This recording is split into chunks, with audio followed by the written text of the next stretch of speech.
हम ये नहीं कह रहे कि तुम तीर्थ स्थान मत जाओ, तुम कोई कार्य मत करो। तीर्थ का तीर्थत्व भगवत प्रभाव से है, और भगवत प्रभाव अंश मात्र से तीर्थों में विराजमान है, लेकिन नाम में संपूर्ण भगवत सामर्थ्य विराजमान है। बस समझ जाओ।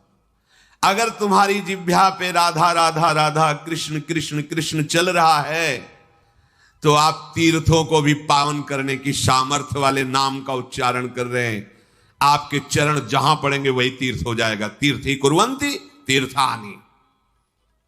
हमें विश्वास नहीं होता, इसीलिए हमारी प्रार्थना मान लीजिए, नाम से बढ़कर कोई पुण्य नहीं है। जैसे आप पुण्य करने के बड़े लालायित हैं।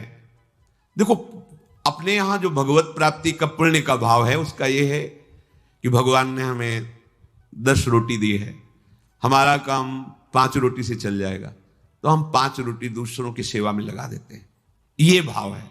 दान पुण्य वो एक अलग चीज है। भगवत प्राप्ति के मार्ग वाले उपासक को ये भाव रखना है, प्रभु ने मुझे इतना दिया है, मेरा काम इतने से चल जाता है, तो और जो भगवत स्वरूप है, गौ सेवा, पंछियों की सेवा, अन्य जीव, बीमार कोई है उसको, साधु महात्मा, धामवासी, विरक्त जन, उससे क्या होगा? वो तुम्हारा पुण्य कर्म नहीं बना, वो सेवा बन गई। और सेवा सीधे भगवान से, बीच में किसी का मिलना जुलना नहीं, सीधे भगवान। सेवा का फल भगवान की प्रसन्नता, और जिसके ऊपर भगवान प्रसन्न हो गए, अब क्या बकाया रह गया? जिनके प्रसन्न होने पर फिर और किसी को राजी करने की जरूरत नहीं पड़ती। जा पर कृपा राम की होई, ता पर कृपा करे। और जिसके ऊपर प्रभु की प्रसन्नता और कृपा है, तो जामवंत कहा सुनु रघुराया, जा पर नाथ करो तुम दाया, ताहि सदा शुभ कुशल निरंतर, सुर नर मुनि प्रसन्नता ऊपर, सोई विजयी विनयी गुल सागर, तासु सुजस त्रैलोक उजागर। भगवान प्रसन्न हो गए तो जितने ऋषि मुनि महात्मा, सबका आशीर्वाद आपके ऊपर हो, कौन परास्त कर सकता है? तो हमारी बात को ध्यान से सुनो। तुम जिस परिस्थिति में हो, भगवान ने तुम्हें जहां रखा है, जैसी परिस्थिति में रखा है, तुम्हें निराश हताश होने की जरूरत नहीं है। वहीं तुमको सब फल मिल जाएगा। बस तुम ठीक से नाम जप करना शुरू कर दो। नाम जप अर्थात निरंतर भगवत संयोग, निरंतर भगवत, जय नाम तेई कृष्ण। कृष्ण नाम और कृष्ण स्वरूप अभेद है। जय नाम, अगर हम बोल रहे राधा राधा, तो मेरी लाडली जो राधा नाम रूप से मेरी जिह्वा में विराजमान है, अपार कृपा कर रहे हैं। ये राधा नाम ऐसे सुनने को नहीं मिलता, ना जिह्वा में आता है। जब महारानी जी के रजोपसेवी रसिक जनों की कृपा, धाम की कृपा, तब जाके राधा नाम। ये तो राधा नाम वेद पुराणों से भी अलक्ष्य है। ये अन्यत्र आपको कहीं नहीं सुनने को मिले। यहीं से बाहर हटिए, मथुरा जाइए तो जय श्री कृष्ण मिलेगा, जय श्री कृष्ण। क्योंकि ये भूमि जिसमें आप विराजमान हैं, ये महाप्रेमामृत का सार, परा विद्या स्वरूप राधा नाम। वृंदावन के वृक्ष को मरम न जाने कोई, यहां डाल डाल और पात पात में राधा राधा। यहां तो वायु भी राधा राधा बोलती है, यहां के पशु पक्षी राधा यशो मुखर मत, एक एक पक्षी राधा राधा बोलता है। हमारी श्रवण इंद्रिय में दम नहीं, इसलिए हम समझ नहीं पा रहे। महाप्रेम समुद्र है श्री धाम वृंदावन। मन नहीं लगता, कोई बात नहीं। भाव नहीं बनता, कोई बात नहीं। आप केवल जिह्वाग्रे, जिह्वा के अग्र भाग में उच्चारण कीजिए, राधा राधा राधा। जिह्वाग्रे नहीं, मन से अग्रे। मन लगे ना लगे, जीभ से बोलो, तुम्हारा काम हो जाएगा। नाम से जगन्यंता सर्वेश्वर भगवान खिंचते हुए हमारे पास आ जाएंगे। पतंगो यथा त्वाम अनुभ्राम्यमाणः, प्रभु हैं पतंग, नाम है डोरी, खींचते जाओ, राधा राधा राधा, नजदीक आते चले जाएंगे। पतंग को पकड़ना चाहो, डोरी छोड़ दो, कभी नहीं पकड़ पाओगे। नाम छोड़ दो, भजन छोड़ दो, और साधन करो, हरि नहीं अधीन होने वाले। डोरी है, नाम रूपी डोरी को निरंतर खींचते हो, राधा राधा राधा पतंगो यथा तो मनुभ्राम्य माणा। मृत्यु का भय तुम्हें इसीलिए सताता है कि तुमने मृत्यु की तैयारी नहीं की। जैसे किसी गृहस्थ के यहां अचानक 20 आदमी आ जाए, वो घबरा जाएगा कि हमने कोई तैयारी नहीं की है, कैसे एकदम 20 आदमी एकदम। और जब बारात आती है तो 500 1000 आदमी आते हैं, मुस्कुरा के स्वागत करता है। क्यों? पहले से तिथि तारीख निश्चित थी, तैयारी फिट थी। 500 की जगह अगर 100 और बढ़ जाते हैं तो कढ़ाई चढ़ी हुई, कोई परेशानी नहीं। हमें जहां जाना है वहां का हमें परिचय प्राप्त हो चुका है, हमारा निश्चय हो चुका है, तैयारी है पूरी, अभी जाना हो अभी चल दे, कोई परेशानी नहीं। लेकिन आपने तैयारी तो रहने की है, जाने की तो की नहीं। यहां पूरे विश्व में जितने भी हैं कोई बिरले हैं जो जाने की तैयारी में लगे, नहीं सब रहने की तैयारी में लगे। नहीं, अब ये पेंट थोड़ा गंदा हो गया, नया पुतवा दीजिए, ये हो ये बनवा दीजिए, वो कर दीजिए, सब रहने की तैयारी में। आखिरी तक दांत खराब हो गए नए लगा दीजिए, आंख खराब हो गई है ऑपरेशन करके चश्मा लगवा दी, कान खराब मशीन लगा दी, मशीन, हाँ वो दिल ब्लॉक हो रहा है तो नली डाल के वो कर दीजिए। मतलब रहने की तैयारी। अब जब जाने की बात आती है तो होश उड़ जाते हैं, हमने जाने की तो तैयारी नहीं की थी। मृत्यु से भय क्यों लगता है? क्योंकि तुमने जाने की तैयारी नहीं की। और जाना पक्का है। जैसे सरकारी आदमी होता है ना, उसको बंगला गाड़ी मिलती है, प्रयोग करता है, उसकी आसक्ति नहीं होती, क्योंकि कब सरकारी आदेश आ जाए कि इस प्रांत से उस प्रांत में जाना, वहां बंगला गाड़ी मिलेगा। वो सरकारी है, प्रयोग कर रहा है, लेकिन उसकी आसक्ति नहीं। जैसे कोई कहे ना कि ये खिड़की का कोना टूटा हुआ है, क्या है, कभी भी आदेश आ सकता है कि आपको अमुक जगह जाना है, वहां नया बंगला गाड़ी मिलेगी, ये तो सरकारी वो ठीक कर रहा है, हमें तो केवल सरकारी काम। बिल्कुल ऐसे ही ये सरकारी गाड़ी मिली है सरकारी काम करने के लिए। भगवत प्राप्ति साधन धाम मोक्ष कर द्वारा, पाई न जे परलोक संभारा, सो परत्र दुख पावई, सिर धुनि धुनि पछताए, काले कर्म ईश्वरे मिथ्या दोष लगाए। अब जब बुलावा आया, डॉक्टर ने कहा कि बस 1 साल के हो तुम, बस ये कैंसर ले जाएगा आपको, मतलब बचने की संभव। क्योंकि तैयारी जाने की नहीं की थी ना, रहने की तैयारी की थी। अब कहां जाएंगे? जितना हमने प्रेम फैलाया वो तो यही है, जितना हमने कमाया वो सब यही है, जिसके लिए कमाया वो सब यही। अब हम कहां जाएंगे? हमारा मित्र कौन होगा? हमें प्यार कौन करेगा? हमारे पास है क्या? गया। मन पछितई है अवसर बीते, दुर्लभ देह पाए हरिपद भजु, करम बचन अरु जीते, मन पछितई है अवसर बीते। ये सुत बनिता आदि जान स्वार्थ रत, ना करुणे सभीते, अंत ही तो ही तजेंगे पामर, तू न तजय बहीते। ये सब तुझे छोड़ देंगे, तैयारी कर। गुरु कृपा से हम अपने हृदय की बात कह रहे हैं, प्रतिपल तैयार है। क्यों? जैसे कभी स्मरण भी आया, कष्ट होता है, जैसे कल था डायलिसिस हो रहा, बीच में एकदम तो प्रसन्नता होती है, श्री जी के पास जाना है। कहां जाना है? श्री जी के पास जाना है। मृत्यु हमारे लिए मृत्यु थोड़ी है, श्री जी के पास जाने का पास है कि अब फाइनल। अभी तक तो भाव से रहा, अब फाइनल, अब खत्म, संसार चक्र खत्म, अब तो अपनी लाडली के पास जाना है बस। कितना आनंद! जैसे आपका कोई प्रिय है, वर्षों से आप उससे मिलना चाहते हैं, और गाड़ी आ गई, बुलावा गया, चलिए आप, तो आपको कैसा लगेगा? ये थोड़ी लगेगा कि भय लगे, नहीं, एक उमगन आएगी, आप तो तुरंत तैयार हो जाएंगे चलने के। हाँ, हम तो वर्षों से इंतजार कर रहे हैं बस। ये जो मृत्यु तुम्हें भय प्रदान कर रही, तुमने तैयारी नहीं की। मृत्यु अमंगल में नहीं है, परम मंगल है। मृत्यु शोक नहीं है, महोत्सव है। बस यही समझ नहीं पा रहे। क्यों? भगवान ने मृत्यु को अपना स्वरूप कहा है, मैं सर्व कुछ हरण करने वालों में मृत्यु हूं, मेरे प्रीतम है मृत्यु, और कोई नहीं है, श्री कृष्ण है। आलिंगन करो अपने प्यारे श्री कृष्ण का और निरंतर दिव्य लीला में पहुंच चलो। पर यह बात की कोई तैयारी नहीं कर रहा। सब जीने की तयरी हो, यही रहने, क्यों किसी को नहीं रहने दिया जाएगा। ये सरकारी बंगला है, यहां ट्रांसफर होते रहते हैं, पुराने गए नए आए, पुराने गए नए आए, आप खुद देख रहे हैं कौन रहा। लेकिन अपने लोगों की बुद्धि इस बात में तैयार नहीं हो रही कि मुझे जाना है। अंदर से देखो, अंदर की बात कह रहे, बाहर से तो अभी आप कि हाथ उठाओ कितने जाना चाहते हैं, क्या जाना। जब डॉक्टर कहेगा कि जाने की बात आ गई, तुम्हारी किडनी फेल, तुम्हारा दिल फेल, तुम्हारी इतना बड़ा मुंह बगल जा, अब क्या होगा, अब क्या होगा। तो तैयारी नहीं थी ना, तैयारी है तो मुस्कुरा देंगे। हाँ, अंदर से हर समय एक आनंद धारा रहती है, वो किशोरी जी के चरणों की। सत्प्रेम सिंधु मकरंद रसौघ धारा, वो धारा हमें जीवित किए है, वो धारा हमें ऐसे प्रसन्न रखती है कि किसी को ब्रह्मा का पद मिलने पर भी उतनी प्रसन्नता नहीं होगी जितनी प्रसन्नता हर समय बनी रहती। ये केवल महारानी जी के चरणों के आश्रय से।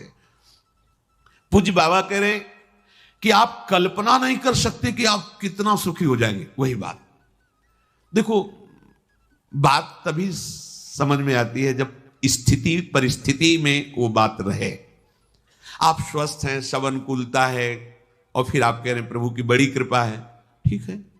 लेकिन जब आप प्रतिकूल परिस्थिति में अनुभव करें, वाणी से नहीं, एक होता है देखो कि अब भाई भगवान है, वो जो करेंगे तो सहना ही पड़ेगा, हाँ कृपा ही है, फिर मतलब एक सहना, और एक होता नहीं कृपा है, मैं अनुभव कर रहा हूं इसमें कृपा है, वो बात अब सहना ही पड़ेगा। और एक है कृपा, ये कृपा है जो अनुभव होता है, ये मृत्यु को भी भयभीत कर देगी। आप देख, कुछ नहीं, कुछ नहीं, ऐसा परमानंद प्रकट होता है केवल लाडली जी के आश्रय से। मतलब अब जैसे हम कहें कि जिस समय हम चिंतन करते हैं तो और हर समय करते क्या है, पर कभी कभी उसमें गाढ़ चिंतन जब होता है तब दिखाई देता है कि अरे ये जीव कैसा भ्रमित हो रहा है, कैसे इसका समय नष्ट कर रही माया, जिस समय में ये परम पद प्राप्त कर सकता है उसको कैसे नष्ट कर रहा है, बड़ी भूल हो रही, बड़ी भूल हो रही। तो तभी जब वो अंदर से कि आप क्या इतने घंटे सो रहे हैं, बर्बाद क्यों कर रहे हो। अरे एक वो नींद आने वाली है जिसमें सदा सदा के लिए तुम सो जाओगे, होश में हो, मृत्यु आने वाली है। यहां तो काम चलाना है, भोजन पाके, क्रियाएं करके, नींद लेके, ये केवल काम चलाना है। मुख्य हमारा कार्य है भजन, क्योंकि इससे हमारी गति बनेगी। हमारे जीवन का लक्ष्य भजन है। प्रभु की बड़ी कृपा, सच मानिए जिसको सत्संग मिल गया, सत्संग में स्नान करने पर फिर और कुछ कोई तीर्थ स्नान करने की जरूरत नहीं रह जाती। स्वाभाविक कैसे, सत्संग का फल है। मज्जन फल पेखिए तत्काला, काक होए पिक बको मराला। अगर सत्संग रूपी तीर्थ में स्नान कर लिया तो कौआ कोयल हो जाएगा और बगुला हंस हो जाएगा। इसका तत्काल का प्रभाव है।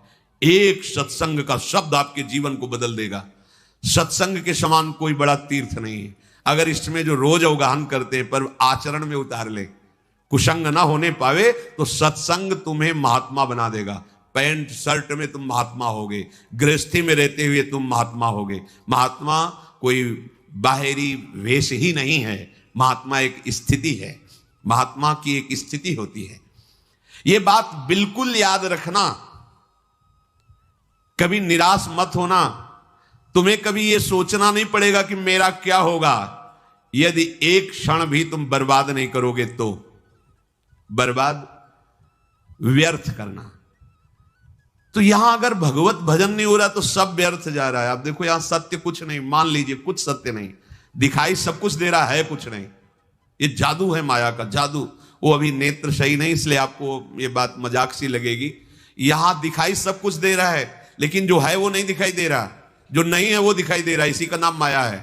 देखो कहां गए अम्मा, कहां गए पप्पा, कहां गए परिवार, खोजो तो नहीं मिलेगा। जो कल विषय था वो कहां गया, जो कल दृश्य था वो कहां गया। वो सब एक स्मृति के गर्त में जमा होता चला जा रहा है। और जब हम सत्य स्मृति करना चाहते हैं तो वही सब हमारे सामने फैल रहा है, वही हमारे सामने सब चला रहा है।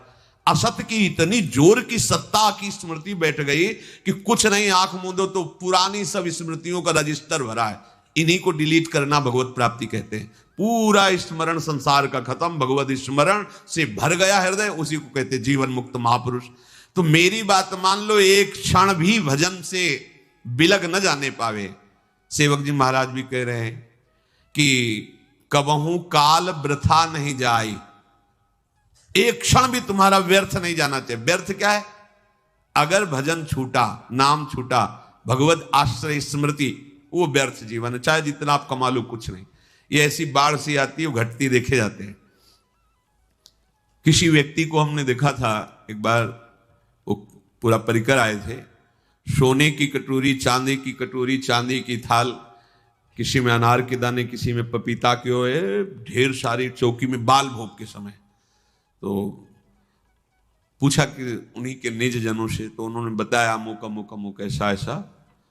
फिर कुछ समय बाद वो मिले तो उन्होंने बताया वो जो थे ना, वो इस समय अमुक जगह बंदी है। इतना वैभव, इतना सब। वो किसी बहुत फैक्ट्री के बड़े मालिक थे ऐसा, वो उन्होंने बैंक का कर्जा लिया था ऐसा। ये माया का ऐसे फ्लो चलता है, एक समय सोने की कटोरी और दूसरी समय अल्युमिनियम का कटोरा। बड़ी विचित्र खेल। कभी इस पर भी, ये सत्य नहीं है, ये नाटक है माया का। सत्य है हरिनाम, हरे नामयु, हरे नामयु, हरे नामयु। मान लीजिए, ये मत समझिए कि हम बाबा जी तो भगवान के पक्ष की बात केवल कह रहे हैं। सत्य विषय यही है, सत्य विषय यही। अगर आप भगवान का भजन नहीं करते तो जो भी कर रहे हो, हाथ कुछ नहीं लगेगा, बटोर लो। संतों ने उसको ऐसा बताया है कि जैसे अंधा आदमी एक दुकान में गया और कहा कि हमें कुछ सेवा बताओ, तो बोले अब हम क्या तुमको सेवा बताएं, क्योंकि आंख तो है नहीं। अगर कहीं साबुन उठा के दो, माचिस उठा के दो, तो तुम्हें पता ही नहीं, दिखाई नहीं दे रहा। ऐसा करो, तुम मूंज की रस्सी बटो। तो बैठा दिया मूंज, और एक भैंस का पड़ा के लग गया, तो मूंज चबा ले, वो जैसे से सरकाता वो चबा जाता। जब शाम हुई वैसे किया तो हाथ वाली मूंज थी और कुछ था ही नहीं। इसमें हाथ वाली भी मूंज नहीं रहेगी, क्योंकि हाथ ही नहीं रहेंगे, हाथ भी तुम्हारे साथ नहीं जाएंगे, यहीं छूट जाएंगे। ये पूरे संसार की जितनी क्रियाएं, जितनी वस्तुएं, अगर भजन नहीं हो रहा तो सब व्यर्थ है, सब व्यर्थ। कैसे? जैसे पूर्व में भी हम कुछ रहे होंगे, इस जन्म में हमारे पास क्या है वो पूर्व का? ना वो संबंध है, ना संपत्ति है, ना पढ़ाई है, ना वो बल है, ना वो बुद्धि है। फिर नया नया नया, कब तक चलता रहेगा ये प्रपंच? इसलिए प्रभु ने इस बार तुम पर अहेतुकी कृपा करके ये संयोग प्रदान किया है। ध्रुवदास जी कह रहे हैं, बार बार तो बनत नहीं या संयोग अनूप, मानुस्तन वृंदा विपिन रसिकन संग और विवि रूप श्यामा श्याम की उपासना। मैं आपसे फिर प्रार्थना करता हूं कि आप केवल प्रभु के आश्रय में रहना, वो संभाल लेंगे आप, कोई भी हो, कैसे भी हो। आप चेसु दुराचारो भजते मामानन्य भाग सादृव समन्तव्या सम्यक व्यवसिता, ऐसा वो संभाल लेंगे। बड़े कृपालु हैं, बड़े कृपालु हैं। देखो, कोई भी प्रकृति के द्वारा रची हुई वस्तु अपना स्वभाव नहीं छोड़ती। स्वभाव है अपना अपना, सबका स्वभाव, प्रकृति की हर वस्तु का एक स्वभाव है, और वो अपने स्वभाव का प्रभाव दिखा के ही रहती है। पारस का एक स्वभाव है कि छू जाए लोहा तो सोना बना देती है। अब वो पारस बहुत बड़े संयमी नियमी के घर का लोहा है, या बहुत बुरे आचरण करने वाले के घर का लोहा है, और अगर वो छू गई तो सोना बना देगी। ऐसे ही भगवान का नाम का एक स्वभाव है और उसका प्रभाव है। तुम कैसे हो इससे कोई मतलब नहीं है नाम को, जैसे पारस को कोई मतलब नहीं। सिर्फ लोहा, किसके घर का लोहा है, किस प्रयोग में आता था, इससे कोई मतलब नहीं। छुआ, स्वर्ण बना दिया। ऐसे ही नाम, तुम कौन हो, किसके घर के हो, कैसे आचरण वाले हो, कोई मतलब उसको नहीं। शुरू कर दो नाम जपना, वो आपको संभाल लेगा। पारस तो सोना बना देती है, लेकिन ये नाम नामी को अधीन करा देता है। सर्वलोक महेश्वर भगवान उसके अधीन हो जाते। सुमिर पवन सुत पावन नामू, अपने बस करी राखे रामू। और भगवान तो आपको प्यार कर ही रहे, क्योंकि भगवान कभी असत्य नहीं बोलते। भगवान कहते हैं सुहृदम सर्वभूतानाम, मैं समस्त भूतों का सुहृद हूं, बहुत प्यार करता हूं। तो हम भी तो है ना। तो यदि हम भजन करके प्रभु को अपना जीवन समर्पित कर दे, तो हमारी जितनी मांगे हो सब अपने आप पूर्ण हो जाएंगी। केवल भजन करने वालों को ही अनुभव होता है कि भगवान हमें प्यार करते हैं। प्यार सबको करते हैं, सबमम प्रिय सबमम उपजाए। परम सुहृद सर्वलोक महेश्वर भगवान की दृष्टि में हम हर समय हैं, वो हमें देख रहे हैं। शास्त्र शीर्षा पुरखा सहस्राक्षा, हजारों नेत्रों से हमें देख रहे हैं। विश्वतस् चक्षुर, पूरे विश्व में उनके नेत्र हैं, वो देख रहे हैं। मतलब एक छोटा सा अणु भी वो भगवान की दृष्टि से बच के नहीं जा सकता, सब भगवान देख रहे हैं। कितने सुख की बात है कि हमें भगवान देख रहे हैं। अवश्य आप ऐसा दृढ़ विश्वास करें तो आपको कभी प्रतिकूलता का मुख नहीं देखना पड़ेगा। आपको भगवान देख रहे हैं तो बोले कभी प्रतिकूलता का मुख नहीं देखना पड़ेगा। क्यों? क्योंकि जब आप ये देखोगे कि श्री भगवान देख रहे हैं तो आप पापाचरण नहीं करोगे। सच्चा उपासक वही है जो हर समय देखता रहता है कि भगवान देख रहे हैं। दो शिष्य बनने के लिए एक संत भगवान के पास गए, उनका हम आपके शिष्य होना चाहते हैं, कंठी भी लाए, माला भी लाए, दे दीजिए। हाँ ठीक। 2 तरबूज मंगाए और कहा जाओ इन 2 तरबूजों को अलग अलग ले जाओ और ऐसी जगह इसको अमनिया करो, काटो जहां कोई देख ना रहा हो। एक गए, थोड़ी देर में काट के आ गए। महाराज जी बोले उसको भी आ जाने दो। वो शाम तक फिर आए समूचा लेके। तो उनका भाई आपने तो बहुत जल्दी अमनिया करके ले आए। बोले हाँ, एकांत में गए, जंगल था आसपास, देखा कोई नहीं था, अमनिया किया, ले आए। क्यों भाई तुम्हें एकांत नहीं मिला? बोले महाराज जी मैं जहां देखता तो मुझे लगता भगवान तो देख ही रहे ना। आपके वचन थे कोई ना देखे, तो भगवान तो देख रहे ना। मुझे कोई ऐसी जगह नहीं दिखाई दी कि जहां भगवान ना देख रहे हो, इसलिए आपकी जो आज्ञा थी कोई ना देखे, तो इसलिए मैं नहीं काट पाया। तो उनसे कहा तुम तरबूज खा लो और जाओ। और उससे कहा तुम आओ, तुम्हें हम दीक्षा देते हैं क्योंकि तुम इस बात के अधिकारी हो। वास्तविक परमार्थ का पथिक वही है जो सर्वत्र ये बात देखता है कि भगवान मुझे देख रहे हैं। जिस प्रेम से भगवान अधीन होते हैं वो प्रेम केवल नाम से प्रकट होता है।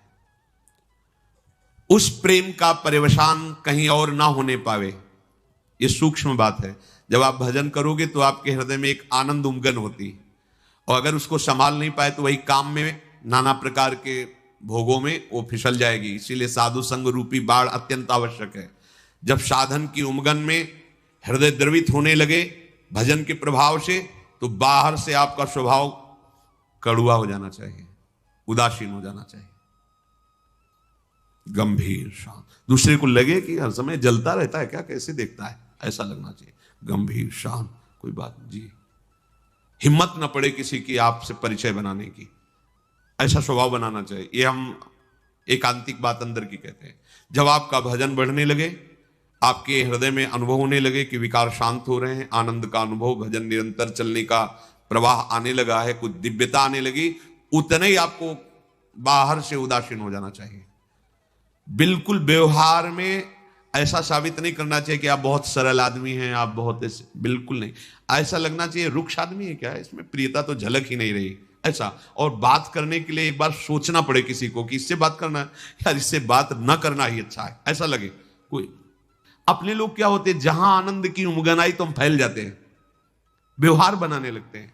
आई हुई भोग सामग्रियों की भजन तो चल ही रहा है, इसको भी बस वो भजन को छीन करने लगता है। कहीं ना कहीं वो द्रवित हृदय, जैसे मोम होती है ना, द्रवित हो जाए, कोई भी छाप लगा दो, ऐसे ही भजनानंदी को बहुत सावधान रहना चाहिए। हृदय द्रवित हो गया, उसमें जो छाप लगेगी बहुत मिटाना मुश्किल पड़ेगा। इसीलिए हर समय साधु समागम की बाढ़ की बात कही गई। जब तक सिद्धावस्था ना आ जाए तब तक व्यवहार को स्वीकार नहीं करना चाहिए। उपदेश देना, व्यवहार बनाना, शिष्य बना, ये तब तक नहीं करना चाहिए जब तक आप करने लायक हो। जब आप करने लायक ना होना तो जिनको मन है वो करवा लेंगे। आप करने लायक हो तो मत करना, फंस जाओगे।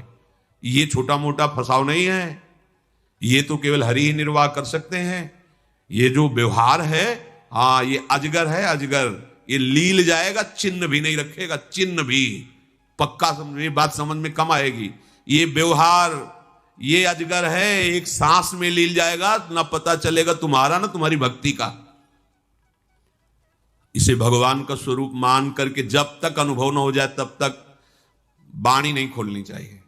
सच्ची बात है, भगवत प्राप्ति के लिए जब तक तत्व का बोध ना हो जाए तब तक उपदेश नहीं करना चाहिए। हाँ, आपस में 2 साधक 4 साधक बैठकर बोधयंता परस्परम कथयन्ति च माम नित्यम तुष्यन्ति च रमन्ति च, अगर सब में प्रभु का साक्षात्कार करने की दृष्टि नहीं आई और ऐसा कुछ व्यवहार स्वीकार कर लिया तो उपासक फिर गिर जाएगा।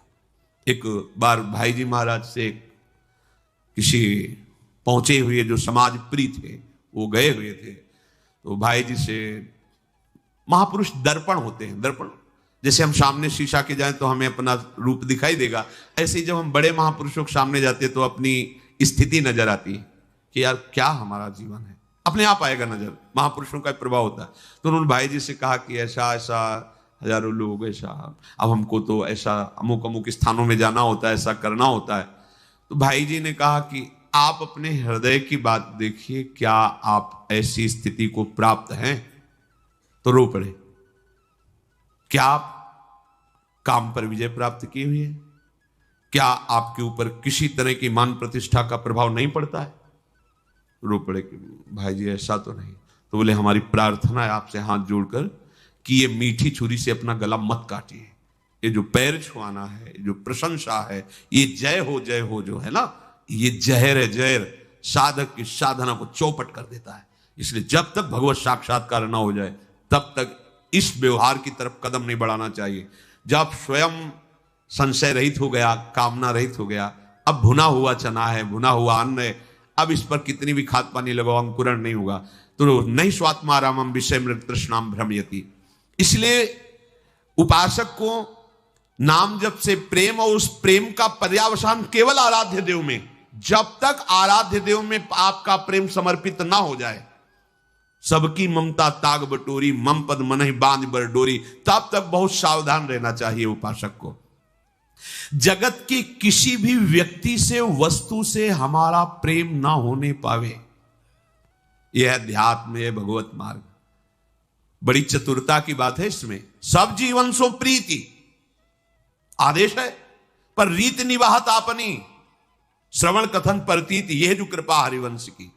आपको व्यवहार सबसे प्रेम का करना है पर किसी से प्रेम ना होने पावे, यह बड़ी बात है। सबकी सेवा करनी है लेकिन ममता ना होने पावे किसी से भी। अगर ये बात नहीं रही तो फिर ये बात सिद्धों में होती है। इसीलिए कहा गया कि व्यवहार में सफलता उसी को प्राप्त होती है जिसने अपने जीवन का लाभ ले लिया है। लाभ अर्थात भगवत तत्वबोध हो गया, अब उसे कोई कहीं फंसा नहीं सकता, क्योंकि फंसने वाली जो चीज थी वो राग था, वो कामना थी, वो भोग वासना थी, वो भगवत साक्षात्कार से मिट गई। अब तो सब में भगवत स्वरूप मान करके भावना में डूबा हुआ व्यवहार करता है, करता हुआ भी वो नहीं करता है, करता हुआ भी वो नहीं करता है, क्योंकि करता जो था वो प्रभु में लीन हो गया। अब जब तक करता है तब तक भोगता है, जब करता ही नहीं, भोगता ही नहीं, तो वो भगवत स्वरूप है। अगर आपने अपने प्रेम को अपने आराध्य देव में समर्पित नहीं किया और व्यवहार में उतर गए तो शब्द याद रखो, विश्वासघात हो जाएगा आपका अपने साथ, निराशा आ जाएगी, स्वार्थपरता आ जाएगी और मलिनता आ जाएगी, नृशंसता। प्रभु से आप रहित होने वाले बन जाएंगे, मतलब भगवत स्मरण रहित। ये बड़ी बात है, छोटी बात नहीं है, और बड़ी ऊंचाई से इस वृत्तियों में घसीट जाता है उपासक।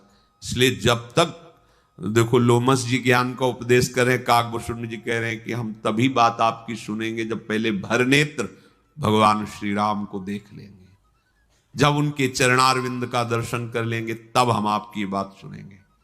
बिनु देखे रघुनाथ पद जी की चरण न जाए। इसलिए समस्त उपासकों से प्रार्थना है, जब तक आपके अंदर ये लौकिक विकार का आकर्षण है तब तक आपका एकांतिक युद्ध चलता ही रहे, और जब आप करने लायक नहीं रह जाएंगे तब आपसे जो कराया जाएगा वो विश्व मंगल, वो महामंगल करने वाला होगा। ये जो बड़े महापुरुष हैं ये करते नहीं हैं, प्रभु इनके हृदय में बैठ करके स्वयं मंगल कराते हैं। जब तक हम जगत का उद्धार कर सकते हैं ऐसी बात है, तब तक अज्ञान है। क्यों? जगत का उद्धार करना अज्ञान की बात है, तो जगत में है कौन? मत्ता परतरम नानक, तो श्री कृष्ण का उद्धार करोगे तुम? श्री कृष्ण ही तो सब रूपों में है। पहले ये बात तुम समझ लो तो खत्म हो गया ना ये बात। अब वो अपनी लीला करेंगे, उनकी बात है। जब तक तुम्हारी दृष्टि में कोई जीव है, तुम्हारी दृष्टि में कोई स्त्री पुरुष है, कोई पापी पुण्यात्मा है, तब तक आप उस सीमा पे नहीं पहुंचे जिस सीमा में जगत मंगल होता है। वो सीमा है सब जगह अपने आराध्य देव का अनुभव। जब आराध्य देव तो किसको उपदेश कर रहे हो, किसका कल्याण की भावना कर रहे हो? बोले वो कर तो आप भी रहे हो, हम तो अपने स्वांता सुखाय तुलसी रघुनाथ गाथा, अपने हृदय की प्रसन्नता के लिए अपने आराध्य देव का जस गा रहे, जैसे भाट सूत मागध बंदीजन अपने राजा का यश गान करते हैं। ऐसे ही हम महारानी जो महाराज श्री लालजू महाराज की कैसे प्राप्ति होती है, उन्हीं के सिद्धांत, उन्हीं के गुण गा गा कर अपने कान को, अपने मन को सुना रहे। आप लोग सुन ले, आपका सौभाग्य। हम आपको सुना नहीं रहे, अपने आप को सुना, अपने मन को सुना रहे, अपनी श्रवणेंद्री को सुना रहे, अपने सुख के लिए गा रहे हैं। किसी भी तुम्हारी चेष्टा में ऐसी स्वसुख वांछा ना हो कि तुम्हें भजन से रहित कर दे, इस बात के लिए जीवन भर सावधान रहना।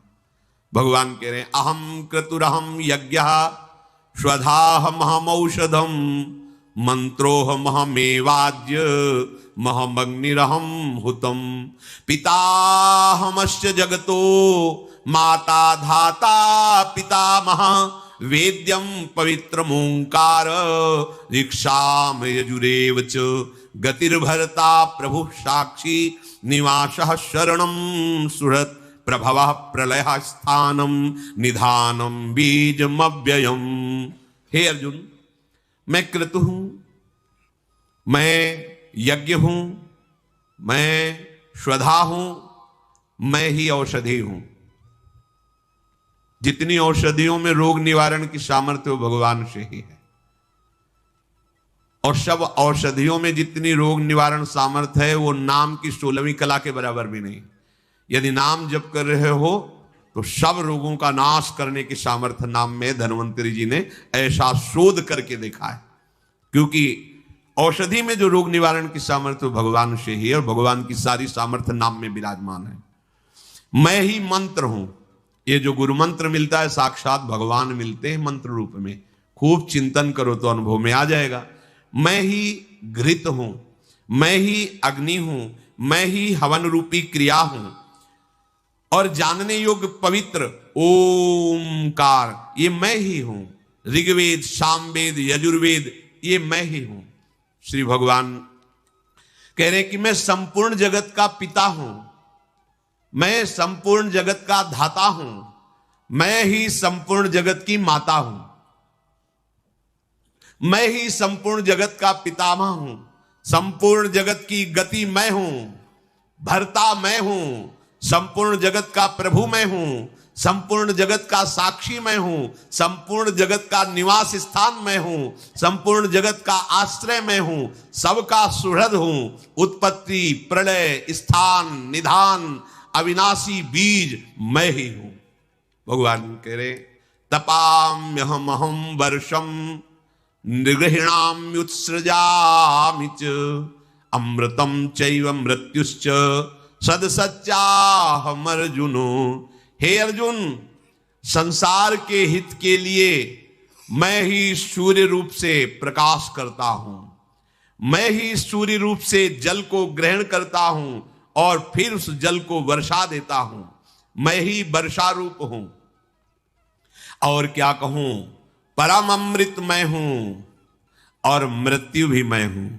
लो भगवान कह रहे मृत्यु मैं हूं, अमृत मैं हूं। अब काहे को भय कर रहे हो, अपना प्यारा ही तो। अब जैसे नाटक चल रहा हो और बहुत सुंदर व्यक्ति कोई उसमें ताड़का बन के आ रहे तो डर थोड़ी लगेगा, कोई भय थोड़ी लगेगा, क्योंकि पहले से परिचय है। तो ऐसे ही महान विकराल भयानक रूप मृत्यु का लेके आ रहे। कौन आ रहे? अपने कोटि मनमथारी श्री कृष्ण आ रहे हैं मृत्यु रूप से। आओ प्यारे, आपका आलिंगन है। पर ये वही कर सकता है जो भजन कर रहा है, नहीं तो मृत्यु एक ऐसा शब्द है कि अच्छे अच्छे के होश उड़ा देते हैं। अच्छे अच्छे मृत्यु शब्द चेहरा उतर जाएगा। जे भी डॉक्टर बोलता है ना कि अब तो कोई उपाय बताओ, पूरी खेती बेच देंगे, सब जेवर बेच, कैसे भी बचा लो आप उन्हें, कोई अब वो जो दशा होती जब मरने की बात सुनो तब फिर बात, मतलब उस समय वही जानता है जिसकी छाती में मृत्यु शब्द भगवान का इतना भयावह नाम है कि सुनते ही सब कांप जाते हैं, लेकिन भक्त जन नहीं। यही अपने राधा टीला के पीछे जो महंत जी थे वो रामकृष्ण मिशन में गए, उनको खून की उल्टी होती थी। उन्होंने कहा एक केस तो बहुत आगे बढ़ गया है और हमारे बस का नहीं, अब आपको मथुरा, आगरा, दिल्ली यहाँ दिखाना चाहिए। तो उनका भाई वृंदावन से तो हम बाहर जाते नहीं। तो वो बोले अब हमारे बस का रह नहीं गया क्योंकि खून की उल्टी होती। हाँ बोले चलो कोई बात नहीं, राधा टीला के मान दीजिए। आए, रात व्यतीत की, सुबह का ऐसा है कि श्री जी का उत्थापन को जल्दी से राजभोग श्रृंगार सब पूरा सब हुआ। आओ बैठो सब, कुंज बिहारी श्री हरिदास, कुंज बिहारी श्री हरिदास। बोले जब तक ये शरीर न छूट जाए शुरू करो। शुरू, शाम हुई, निष्ठा, भाव, मृत्यु से भय संसार के आसक्त चित्त को होता है। भगवदा से हमें श्री जी के पास जाना, शुरू करो कुंज बिहारी श्री हरिदास। श्री जी का भोग लगा, सब प्रसाद पाए, सब आराम से, जैसे जाया नहीं जाता वो ये खा पी लो, सब हाथ मिलाओ, अब हम जा रहे हैं अपने। ऐसे पूज्य भाई जी महाराज कल हम जाएंगे, अपार भीड़ के बीच में भाई जी महाराज सबके हाथ जोड़ के कि अगर कभी मन वचन कर्म से भी आपको दुख पहुंचाओ तो सब क्षमा करो, हम अपनी लाडली के पास जा रहे। ऐसे गए, ऐसे जैसे कोई आदमी कहीं जा रहा हो, ट्रांसफर हो रहा हो तो सब उसके स्वागत के लिए। मृत्यु सबके लिए भयावह है, भक्तों के लिए नहीं। मरने से सब जग डरा, मेरो मन आनंद। क्यों? मन में आनंद है इसलिए मेरो मन आनंद। अब मन में संसार है तो आनंद थोड़ी आएगा, संसार छूट रहा है तो भय आ जाएगा। मैं मृत्यु हूं, मैं ही सत हूं, और बात आखिरी, मैं ही असत हूं। असत हूं, मैं ही असत, मतलब ये जो देख रहे हो ना पूरे के पूरे वही है। बस गुरु कृपा से दृष्टि प्राप्त हो जाए किसी भगवान की सिवा और कोई नहीं। इसलिए खूब नाम जप कीजिए और भगवद आश्रित रहिए। कोई भी विकार आपको जब परास्त करने की स्थिति में हो तो आप एक बार हमारी बात याद कर लेना, अंदर से ऐसे आर्त होकर पुकारना, राधा राधा राधा, राधा वल्लभ, राधा वल्लभ। अगर आपने ऐसा किया तो फाइनल में अच्छे नंबर मिलेंगे, आप फेल नहीं होंगे। याद कर लो हमारी बात। जब आपको कोई विकार, कोई परिस्थिति, कोई घटना रौंदना चाहती हो और आपने देख लिया कि अब मेरे में सामर्थ्य नहीं है, तो उसी समय बाहर से भले हाथ ना उठाना, अंदर से आर्त भाव से किशोरी जी को पुकारना, राधा राधा राधा। आगे क्या होगा इस बात में हम नहीं जाते, हम आपको परिणाम की बात बताते हैं। आपको नंबर अच्छे मिलेंगे, आप जिस मार्ग में चल रहे उसमें पास ही पास हो जाओगे, फेल होने का कोई सवाल नहीं है। बस ध्यान रखना हमारी बात। क्रिया के बाद जो पश्चाताप किया जाता है वो महत्वशाली कम है, ठीक है। वो भी क्रिया के पहले जो देख लो प्रभु अब मेरी सामर्थ्य नहीं रही, आपके आश्रय नाथ आप, परिणाम बहुत मंगल होगा। इसलिए हर समय सावधान रहना, नाम निरंतर जपना और डरना नहीं, क्योंकि हर रूप में मेरा प्रीतम है। किससे डरे? जिससे हम डर रहे थे वो प्रीतम ही है, दूसरा नहीं। उसी में भाव कर लो, भाव कर लो, बहुत भाव से ही भगवत साक्षात्कार होता है। खूब ये जीवन आनंद के लिए मिला, ये रोना धोना संसार की चाह में ये बहुत माया मुसीबत पैदा की हुई है। इससे बचने का एक उपाय, लाडले राधा वल्लभ लाल की शरण हो जाओ और खूब नाम जप।